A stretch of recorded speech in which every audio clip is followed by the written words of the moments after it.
Bom dia, boa tarde, boa noite, boa madrugada, galera. Quem está falando com vocês é o professor Douglas Canário, o passarinho mais famoso do Brasil. Para quem ainda não me conhece, sou professor de Direito Administrativo e Legislações Específicas. Sou do Rio de Janeiro, sou carioca, né? Acho que já deu para perceber.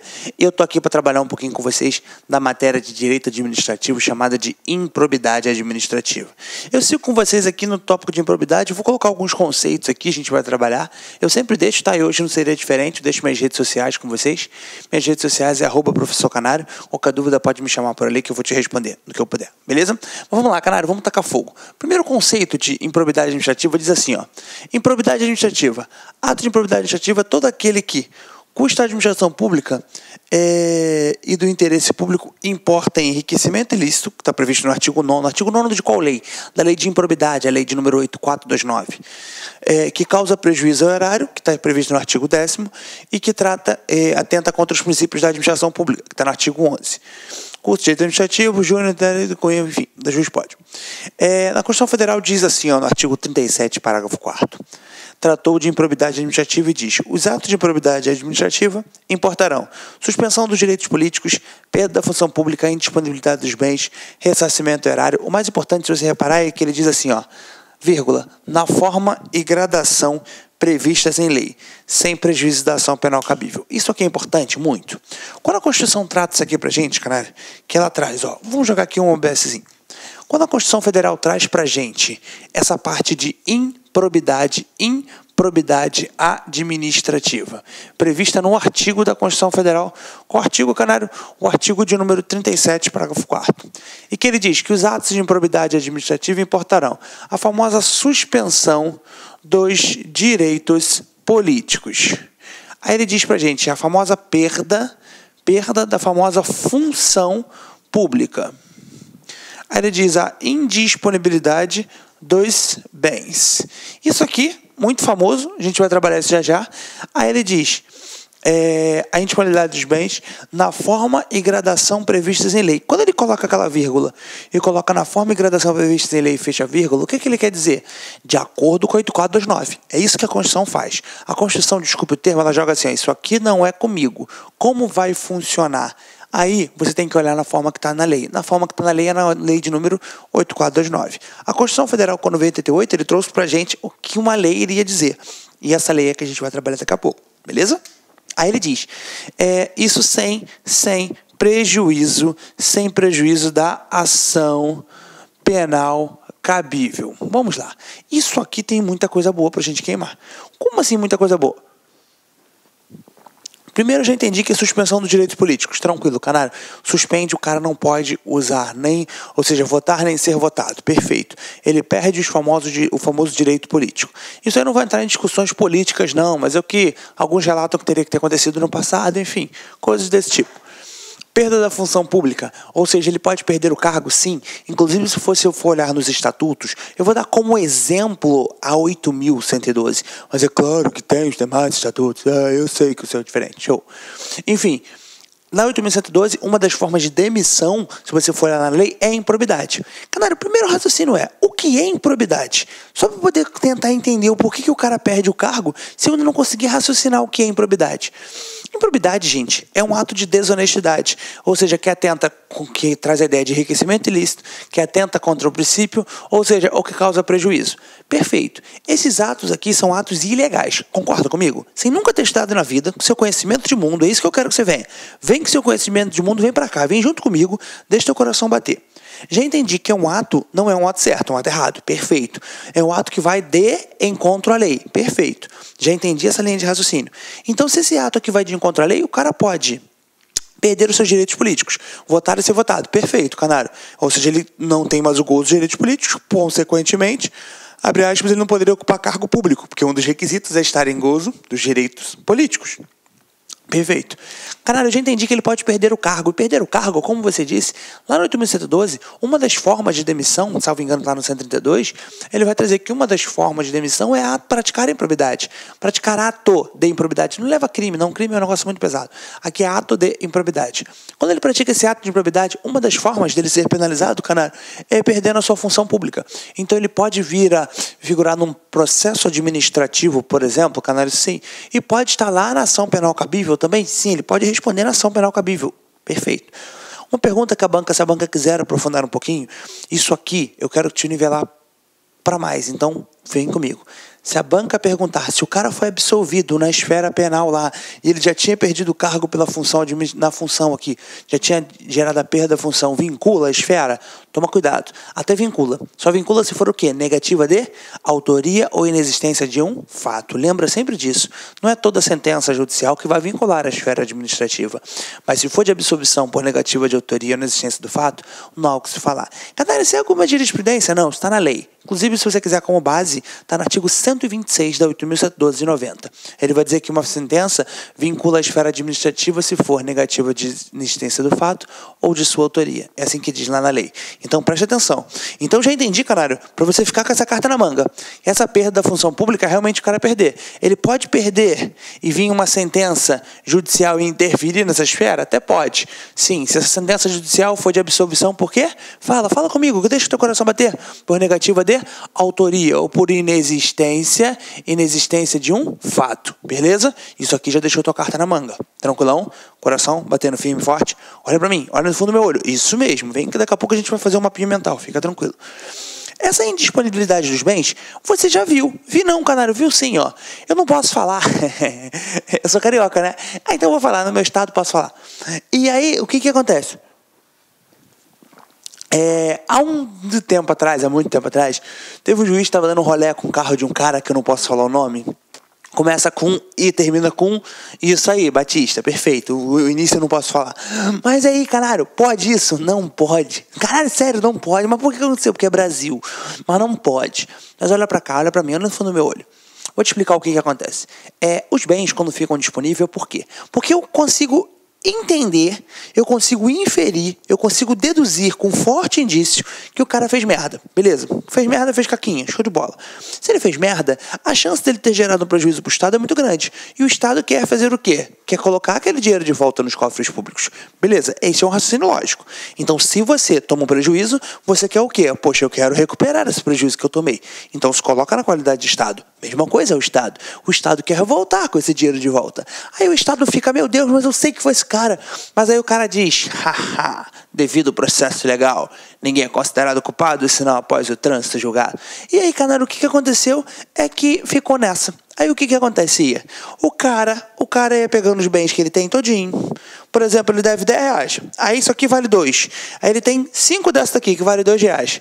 Aí ele pegava as 5. Ele tá com R$10 de dívida. Ele pegava as 5 que ele tinha e vendia as 5. E aí no final falava assim, agora você foi condenado, tem que pagar. E ele diz, eu não tenho nada. É isso que acontecia. E aí, canário, não pode. Hoje eu faço o quê? Eu não posso pegar aquelas canetas dele, ó, lembra a caneta de R$2 cada uma? Ele devia 10. Eu não posso pegar as canetas de R$10 dele hoje? Posso. Eu posso pegar canetas e sair vendendo? Não, porque eu tenho devido ao processo legal. Ninguém é considerado culpado. Beleza, até aqui tranquilo. Mas eu posso pegar aquelas canetas que ele tem, eu não sei desenhar, tá? Então que vale a intenção. E faço o quê, canário? Eu posso pegar, ó. Isso aqui é o quê? Isso aqui é um cadeado. E coloco, canário, parece uma mala de viagem com um ponto no meio, eu sei.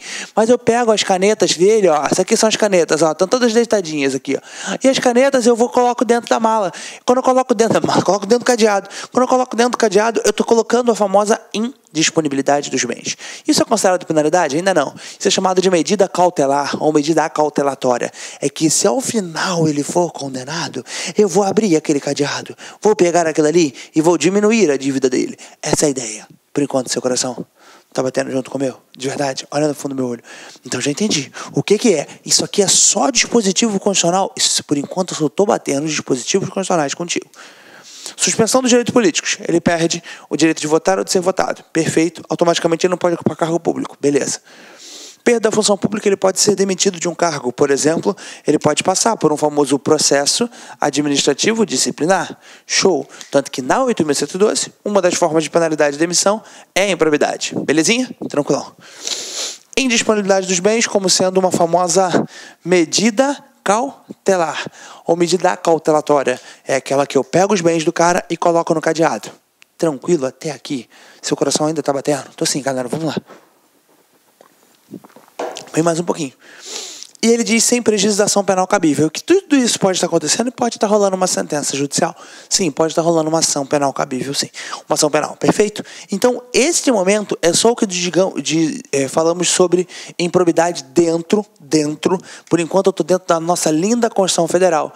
Isso tudo está no artigo 37, parágrafo 4º da linda Constituição Federal. Quando ele diz pra gente que os atos de improbidade portarão suspensão de direitos políticos, perda da função pública, indisponibilidade dos bens, na forma e gradação previstas em lei, sem prejuízo da ação penal cabível. Ou seja, canário, ele tem também o famoso ressarcimento erário. Sim, tem o famoso ressarcimento ao erário. Ressarcir o erário é devolver o dinheiro aos cofres públicos. Ah, canário, então ele diz suspensão do direito político, perda da função pública, indisponibilidade dos bens, ressarcimento erário na forma e gradação, sem prejuízo da ação penal cabível. Então ele tem que devolver o dinheiro aos cofres públicos? Sim. Ressarcir o erário é devolver o dinheiro ao Estado. É lógico, canário, se eu quero voltar o dinheiro, então uma das formas, por exemplo, de eu conseguir ressarcir o erário, se eu coloquei aqueles bens indisponíveis, ao final, se aquele cara foi considerado culpado, automaticamente eu pego aqueles bens do cara e uso para ressarcir o erário. Sim, essa é a linha de raciocínio. Até que essa é a essência. Improbidade é um ato de desonestidade, é um ato que vai de encontro à moral, à ética, aos bons costumes. Então, automaticamente, essa improbidade tem essas formas. E é claro que nós vamos trazer o que é o enriquecimento ilícito, o que é atenta contra o princípio. Eu vou trazer hipótese por hipótese, sim, beleza? E o que gera prejuízo ao erário. Então, a gente vai trabalhar o artigo 9º, o artigo 10º, o artigo 11º da 8429, mas é muito, não é pouco não. Show? E aqui eu vou fazer alguns links com o seu estatuto, que é onde vai trazer a ideia de declaração de bens e valores. A gente vai fazer um link dentro da 8429. Tem muita informação boa. E aqui eu quero que você olhe no fundo do meu olho, que a gente começa a ganhar uma gordura agora, trazendo a ideia dos sujeitos. Como assim dos sujeitos? A banca pode te perguntar a parte dos sujeitos. Como assim, canário? Esse sujeito é o quem? É quem pratica o ato de improbidade. Quem pode praticar e quem pode sofrer. Ou seja, então eu já entendo que quem pode praticar o ato de improbidade, quando tem que ser um servidor público. Não necessariamente, pode ser um vacilão. Como assim pode ser um vacilão? Vamos trazer que é um vacilão para você já já. Primeiro que a gente já trouxe o conceito, trouxe o artigo 37, parágrafo 4º da Constituição. Os atos de improbidade importarão o que, canário? Eu já disse para vocês a suspensão dos direitos políticos, a famosa perda da função pública. Aquela medida cautelar chamada de indisponibilidade dos bens, o ressarcimento erário, na forma e gradação prevista em lei, sem prejuízo da ação penal cabível. Acabamos de falar. Vamos lá, mais um pouquinho então. O sujeito passivo de improbidade administrativa, quem pode sofrer? Quem pode tomar este prejuízo? Quem pode receber? Aí ele diz pra gente, a famosa administração pública direta. Quem é a direta, canário? União, Estado, DF, município. Pode, canário, pode. A indireta, fundação, autarquia, sociedade, show de bola. Fundacional, ou seja, as autarquias, fundações públicas e privadas, empresas públicas, sociedade e economia mista, dos poderes da União, dos Estados, Distrito Federal, dos municípios e território. Ou seja, canário, então todo mundo ali, tanto a direta quanto a indireta, sim, aquela que você vê lá no artigo 37, caput da administração, que ele diz a administração pública direta e indireta de qualquer dos poderes da União, Estado, Distrito Federal, município, obedecerá aos municípios, ele diz legalidade, especialidade, enfim, dane-se. Aqui pra gente eu quero que você entenda tanto a direta quanto a indireta. Então já entendi quem é sujeito passivo, aqui eu tenho a administração direta e tenho a administração indireta. Perfeito? Isso aqui tu já teve, inclusive, comigo na aula de organização do Estado. Quando eu disse para você a direta, fiz o bonequinho, lembra do bonequinho do ex-presidente e tal? Enfim, fiz tudo aquele linkzinho, ou seja, de uma forma de mnemônico para a gente poder memorizar e acertar. Show? Isso aqui eu já trabalhei. Mais um pouquinho, canário. A empresa pública incorporada ao patrimônio público ou entidade cuja criação ou custeio erário haja concorrido ou concorra por mais de quantos por cento, canário? Mais de 50% do patrimônio ou da receita anual. Ou seja, canário, se ela concorreu com mais de 50%, ela já pode sofrer essa empresa incorporada ao patrimônio público. Canário, mais um pouquinho. O patrimônio é entidade que receba subvenção, benefício ou incentivo fiscal ou creditício de órgão público, entidade cuja criação, custeio erário haja concorrido ou concorra com menos de 50% do patrimônio ou da receita anual. Então vamos lá. Empresa incorporada mais de 50%. E ele diz patrimônio é entidade que receba subvenção com menos de 50%. Se for empresa mais de 50%, patrimônio incorporado, automaticamente, cara, empresa incorporada ao patrimônio, eu trabalho a ideia de que é mais de 50%. E se for patrimônio, entidade que receba subvenção, menos de 50%. Perfeito? Então só fica ligado no mais e no menos ali. É bobeirinha, mas é uma decorebinha de lei aí que se tu der mole, tu toma pau de bobeira. Já sei que é direta, já sei que é indireta. Perfeito. Já sei que empresa que tiver mais de 50%. Ou quem tiver patrimônio, ou seja, canário subvenção, menos de 50%. Aí diz um doutrinador chamado de Eli Lopes Meirelles. A galera já sabe, né? Quem é meu aluno já sabe. Inclusive o nome do meu cachorro é Eli Lopes Meirelles. Cara, sério, eu botei como homenagem a este professor maravilhoso, ao qual eu pude aprender muito com as suas obras. Caralho, não tô brincando. O nome do meu cachorro é Eli Lopes Meirelles, não é sacanagem. A galera vê isso lá no Instagram toda hora. @professor Canário, só me seguir lá. Você vai ver que eu trabalho, posto questões, posto dúvidas. Enfim, esses prints que a galera vai fazendo, eu faço assim. A galera vai colocando print, vai colocando. A gente vai colocando sempre alguma coisa de conteúdo ligado ao seu concurso, aprovação. E você acertar o seu X aí e me levar pro teu tão sonhado churrasco de posse. Amém, gente? Amém. Que lindo. Então vem comigo. Olha o que ele disse pra gente. Porém, neste rol, as entidades devem ser incluídas também aquelas que receberam subvenção, benefício ou incentivo fiscal creditício de órgão público, bem como daqueles cuja criação custeia haja concorrido com menos de 50%. Show de bola. Se for subvenção, automaticamente menos de 50%. Se for empresa, mais de 50%. Patrimônio da receita anual. Limitando-se, nesse caso, a sanção de patrimonial de repercussão do ilícito sobre a contribuição dos cofres públicos. Ou seja, isso quem disse foi o Eli Lopes Meirelles. Essa é a definição de que traz quem nos ensina. Beleza? Sujeito ativo. Ou seja, agora eu já entendi quem pode receber. Então aqui pra gente, Canário, quem pode receber quem pode ser o famoso sujeito passivo? Sujeito passivo é quem vai receber a ação de improbidade, ou seja, quem vai sofrer a improbidade. Então quem sofre a improbidade? O famoso sujeito passivo. Vamos lá. Vou botar só aqui, ó, sujeito passivo de improbidade. Aqui tu vai lançar no teu caderno administração direta, administração indireta. Aí aqui como observação tu vai colocar o quê, Canário? Essas duas observações. Empresa que tiver o quê? Mais de 50%. Ou seja, Canário, e agora se surgir a palavra subvenção, menos de 50%. Só isso. Que é isso, Canário? Essas são palavras-chave. Tanto a administração direta quanto a indireta. Empresa com mais de 50% ou subvenção com menos de 50%. Só isso. Caraca, é simples. É simples. Isso aqui tu já mata. O que está na lei de dispositivo legal. Literalidade do texto da lei de número 8429. Da lei de número 8429/92. Galera, então tu vai pegar a lei, vai jogar a informação, vai explicar, e depois tu vai fazer um macetinho das palavras que eu tenho que gravar. Sim, quando eu digo das palavras que você tem que gravar, é aquilo que está na lei. Está na lei, sim. Então aqui são só palavras que eu extraí de quê? De exercício. Fiz questões, palavras que aparecem. São essas. Acabou, com isso aqui eu consigo matar. Acabou, serve, dane-se. Mas, Canário, aí você não está me ensinando a improbidade inteira. Não, nem quero. Eu só quero que você acerte a porcaria do X, bota dinheiro no bolso e me leva pro churrasco. É só isso. Então olha pra cá, é só isso. Vamos acertar o X em nome de Jesus. Vem. Só isso aqui. Gravou? Pronto. Ponto. Passei. Vai, faz um print aí. Vai lá. Já sabe quem é o sujeito passivo. Pronto, resolvido. Ai, Canário, mas eu aprendi um monte. Eu sei, dane-se. Para sua prova, eu só quero que você saiba isso aqui, que é o suficiente, que é o que está na lei, por enquanto. Show de bola. Agora a gente vai começar a falar do famoso sujeito ativo, ou seja, quem pratica o ato de improbidade. Os termos da lei podem praticar improbidade administrativa quem? Os agentes públicos são considerados todos aqueles que definitiva ou transitoriamente, com ou sem remuneração. Isso aqui é importante. Com ou sem remuneração. Até o cara duro pratica. Como assim, Canário? O cara, ele é considerado agente, tá, gente? Para efeito de improbidade. Quem tá com ou sem remuneração pode praticar aquilo ali? Sim. Dá exemplo. Dá o mesário. Mesário pode.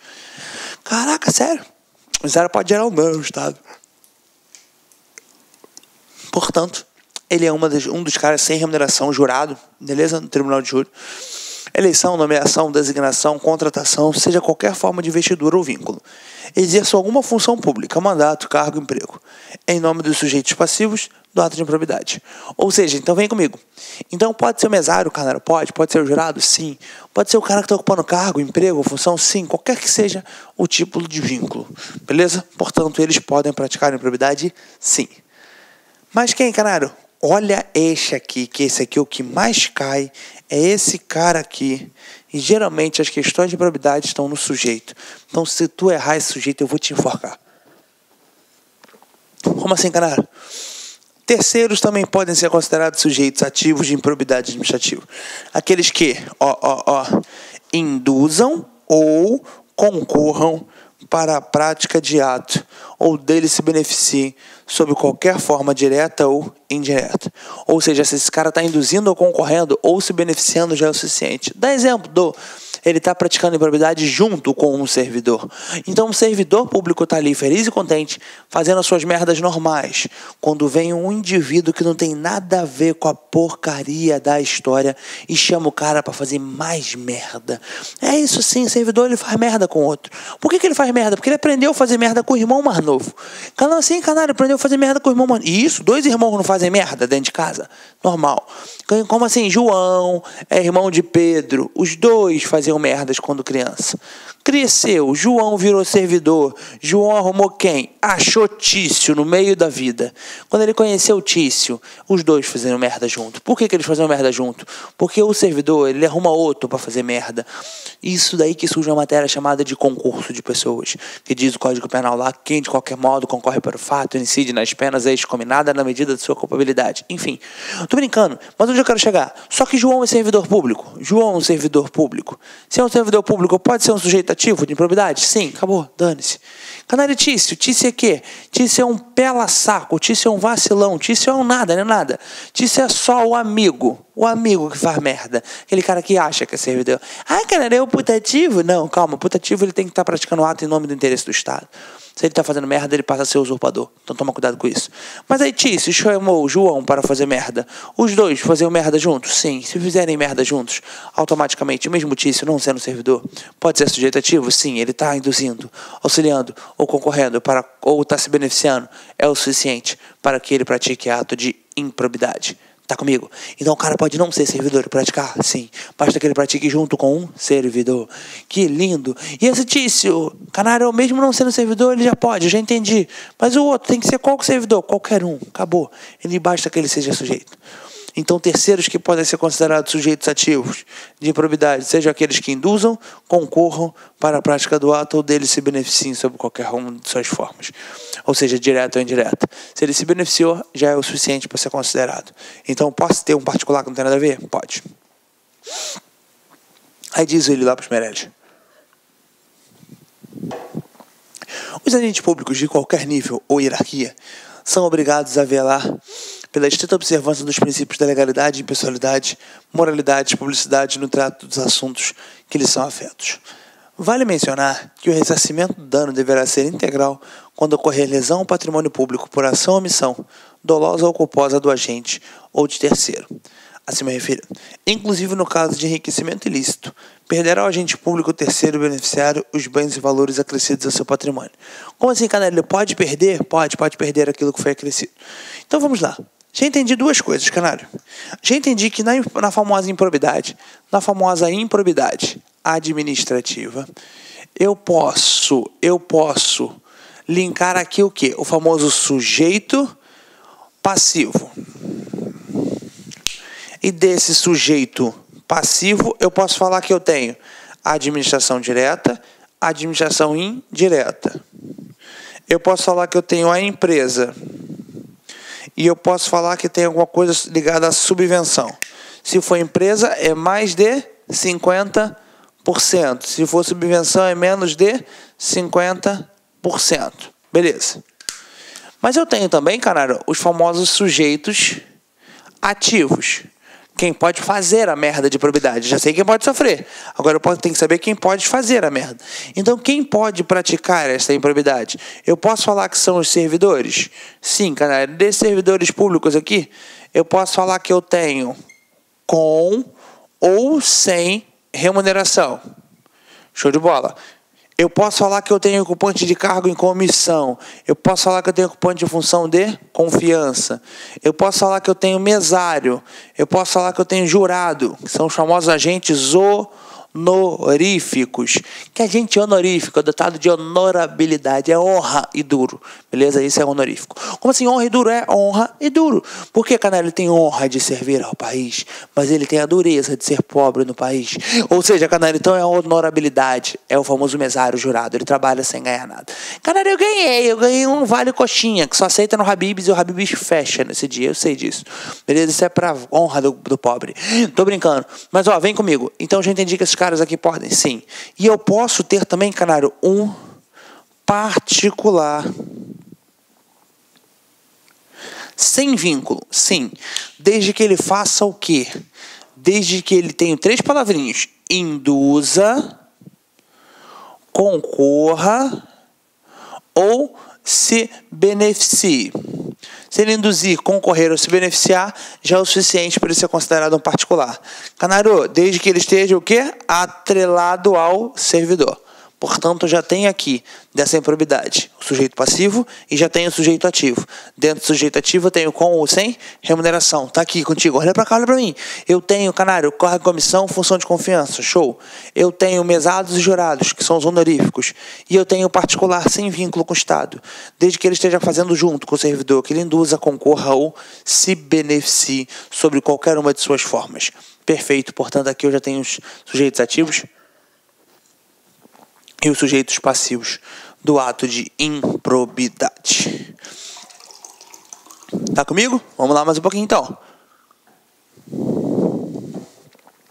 Vamos tacar fogo mais um pouquinho só. Vamos lá que tá acabando. Falta menos coisa. Falta menos do que faltava. Vamos para que esse trem?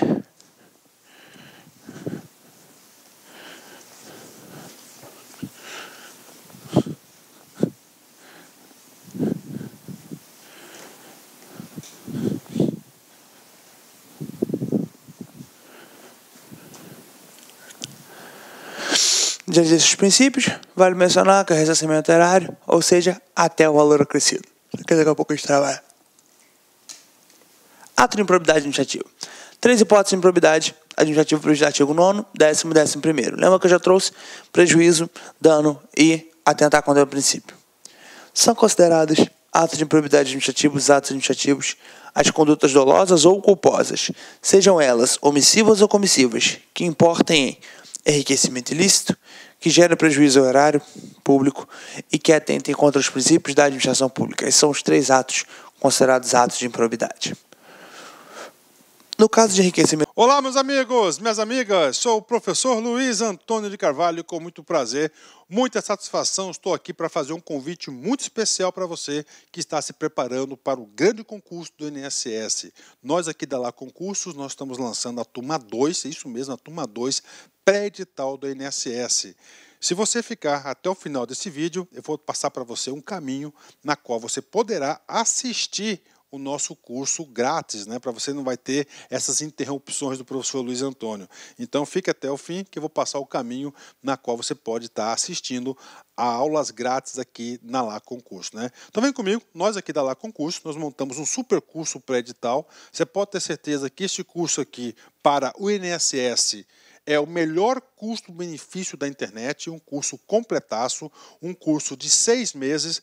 Durante 6 meses você terá direito a todas as atualizações de legislação e de conteúdo do site por apenas 10 parcelas de R$ 35,00. É uma grande oportunidade.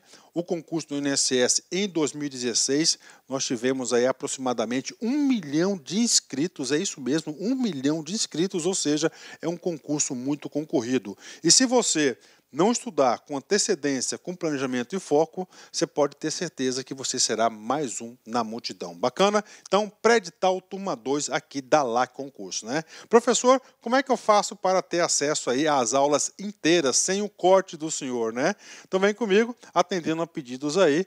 Nós estamos oferecendo aí um curso grátis do INSS por 7 dias. Durante 7 dias você vai poder assistir aí as aulas do nosso personal coach, né? Mas para isso tem aí algumas regrinhas, né? Primeiro, você tem que se inscrever no nosso canal do YouTube, né? E de preferência marcar aquele sininho para você ter a notificação das aulas, né? Nós temos alguns programas aí de audiência no YouTube. Entre esses programas de audiência, nós temos aí a playlist do INSS.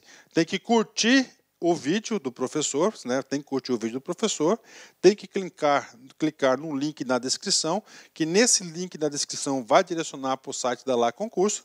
Lá você vai ter que fazer um cadastro e você vai ter que inserir este código aqui. Esse código aqui tem tempo limitado, tá certo? Tem tempo limitado, que é INSS YouTube 05. Com isso, você vai ter direito aí a ter o curso grátis, sem interrupções das aulas dos nossos professores da Lá Concurso. Bacana? Então, espero vocês. Um forte abraço. Tchau, tchau. Clique lá.